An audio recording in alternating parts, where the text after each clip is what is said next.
Ang intense ng mga kaganapan ngayon sa abot kamay na pangarap sapagkat malalagay sa peligro ang buhay ni Doc Robert dahil sa gagawin ni Moira sa kanya.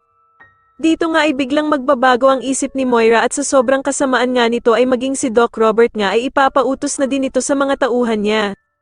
Samantala ay wala ngang kaalam-alam si Doc Robert na ang bruhang si Moira ang may pakana ng lahat at dito nga ay magaganap na ang pagpapalitan nila Doc Robert at Balahaja. Pero dahil naman sa wala talagang tiwala ang kapatid niyang si Giselle sa mag-inang Moira at Zoe, ay palihim na susundan nito si Doc Robert. Maging si Annalyn nga ay palihim na susunod din sa ama niyang si Doc Robert dahil sa natatakot nga ito na baka daw kung anong mangyari sa ama niya. Wala namang kaalam-alam si Annalyn na maging si Doc Lyndon nga ay baback up din at hihingi ng tulong sa dalawang nurse na kaibigan nila, na sila Nurse Karen at Evan. Samantala ay talagang paiiralin pa din ni Moira ang kasamaan niya at dito nga ay maiisipan niyang takutin at paglaruan itong si Doc Robert.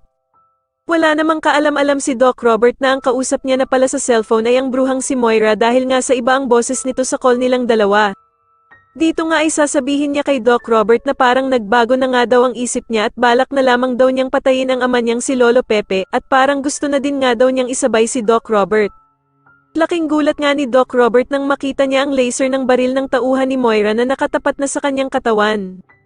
Sa kabilang banda naman nang makauwi naman si Doc Carlos ay bigla niyang makikita ang kotse ng anak niyang si Harry, kaya naman ay agad na magtataka ito kung ano ang ginagawa ng kanyang anak sa bahay nila.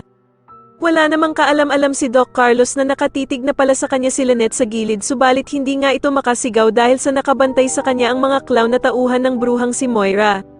Sa tingin niyo makaligtas kaya si Doc Robert sa pagbaril sa kanya ng tauhan ni Moira at magawa pa kayang tumakas ni Lynette sa mga masasamang ng loob sa kanila, mas lalo na nga talagang nagiging exciting ang mga susunod na kaganapan kaya naman ay mas lalo pa nating abangan ang mas lalong gumigandang abot kamay na pangarap. Maraming salamat po sa inyong panonood at sana po ay ma-subscribe niyo ako. Maraming salamat po.